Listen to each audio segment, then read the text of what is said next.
সংখ্যালঘু মেন্টালিটিটা আমার ছেলেটি ভারতবর্ষে জন্মগ্রহণ করেছে, তার মানসিক গঠন, দাদা ভারতবর্ষে জন্মগ্রহণ করেছে, দাদার মানসিক গঠন, আর আমি বাংলাদেশে জন্মগ্রহণ করেছি, আমার মানসিক গঠন এক হতে পারে না। আমি চেষ্টা করছি মানসিক গঠন চেঞ্জ করার, আমরা চেষ্টা করে অবশ্যই জয় করব। সে নাম তুলেছি বিভিন্ন সময়ে, আমাদের যদি কোথাও মনে হয় যে নাম তুলতে আমাদের ডিফিকাল্টি হবে, আগামীকালই আমাদের সঙ্গে যোগাযোগ করে, বাঙালি ঐক্যমঞ্চের সঙ্গে যোগাযোগ করে আগামী 2-3 দিনের মধ্যে আপনারা অন্তত অ্যাপ্লিকেশানটা করুন।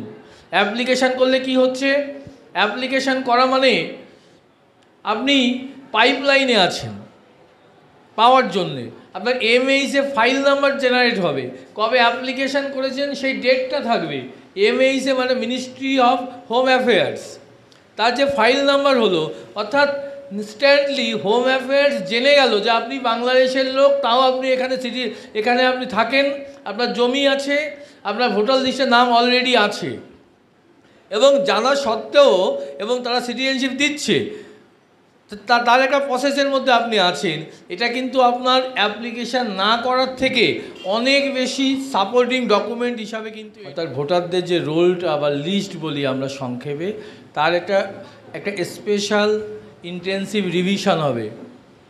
এবার যারা 2001-এর পরে, 2-এর পরে, 3, 4, 5, 6, 7, 8, 9, 10 এরকম বিভিন্ন সালে ভোটার লিস্টে নাম উঠেছে, স্বাভাবিক কারণে তার নাগরিকত্বের প্রমাণটা কিন্তু তাকে দিতে হবে।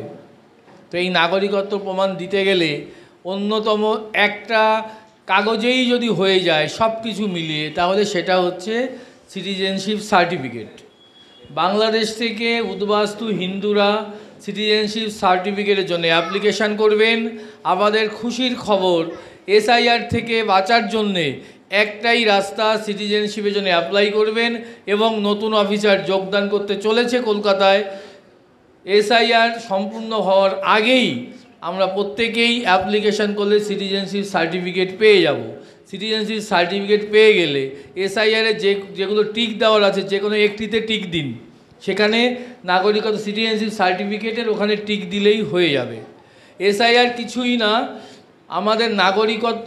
আপনাদের অনেকের ধারণা হতে পারে যে যদি ভোটার লিস্টের নাম কেটে যায় তাহলে আমার জমি জায়গার কি হবে, আমার নাগরিকত্বের কি হবে, আমার চাকরির কি হবে, এরকম ভাবেন। আপনাদের আসলে নিজের যেখানে দুর্বলতা সেটাই আমাদের বেশি মনে পড়ে। আইনের দিক থেকে বলছি, একজন ভোটার লিস্টের নাম অন্তর্ভুক্ত করার জন্য তার 3টে কোয়ালিফিকেশান লাগে। এই 3টে যে কোনো একটি না হলে ভোটার লিস্টে নাম চলে যেতে পারে। প্রথম কোয়ালিফিকেশান কি, প্রথম যোগ্যতার মান কি, ভারতীয় নাগরিক হতে হবে। এটা 1 নম্বর যোগ্যতা। আপনি ভারতীয় নাগরিক হলেই যে আপনার ভোটার লিস্টে নাম উঠবে তা কিন্তু নয়। 3টি কোয়ালিফিকেশানের একটা আপনি। 2 নম্বর আপনার যোগ্যতা মান। 3 নম্বর কি রয়েছে,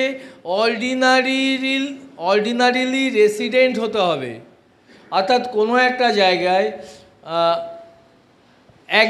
যেখানে আপনি আছেন, ভোটার লিস্টে নাম তুলতে চান, সেখানে আপনাকে মিনিমাম লাস্ট 6 মান্থস আপনি ওখানকার অর্ডিনারি রেসিডেন্ট, সেইটা আপনাকে প্রমাণ করতে হবে।